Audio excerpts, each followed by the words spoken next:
Cassie Love, Essential Movement Expert. The best way to keep your hips so that you can reduce pain, help your pelvic floor. What is the best way to move your butt so that you can improve your health and feel younger and sexier? My name is Cassie Love, and I'm going to show you the alignment points for the pelvis, which is like your butt, and what you can do to help your whole body feel better and younger. My name is Cassie Love, and if you didn't already know, I suffer with back pain forever.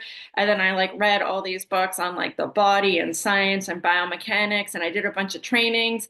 And now I help people reduce pain in their body and restore youth and feel younger and sexier.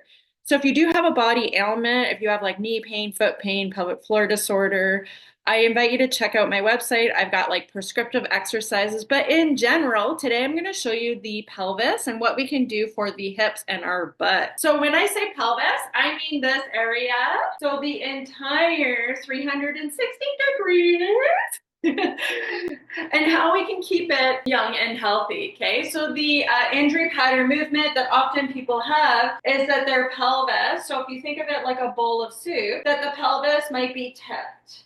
Okay, and so oftentimes people might stand with their leg not vertical. So vertical would be straight down from the greater trochanter, the dimple, and straight down to the heel. And oftentimes people are maybe wearing shoes, and so their pelvis will be tipped a little bit. And then sometimes we might even lean forwards, which is my favorite thing to do on the counter when I'm doing dishes, is I lean my pelvis forward. And so this is an injury pattern movement, which is going to maybe hurt your pelvic floor, your bathroom muscles, your sex organs, and all that stuff that we want to keep young and healthy and sexy. And who's going to get the flattest butt on earth?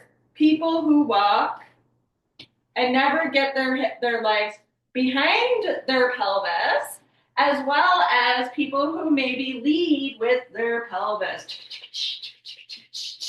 Not the best way, not the most awesome thing to do for your body. So what is the way? The way is to have the pelvis neutral, which is these three bones, these three bony protrusions, the two front ones, the ASIS bony protrusion and the pubic symphysis, which is my favorite bone to touch in public, to have these vertical. So avoiding the pubic symphysis coming forwards, avoiding the pelvis tipping back, obviously avoiding the pelvis tipping forwards. You can see this is a lot of pressure in my lumbar spine, and it's going to create disc degeneration and back pain, hip pain, all sorts of problems. So if you have heeled shoes and it's making your butt look great, it is probably going to hurt your body in the long run. Aiming for reducing the heel of the shoe is going to help neutralize and level out the pelvis. What is the last thing we can do for obviously sit on your sit bones? Never sit on a tucked pelvis again. And the last thing is for our pelvis is these two bony protrusions are horizontal. You may notice that you have a favorite hip to hang out on. This is going to weaken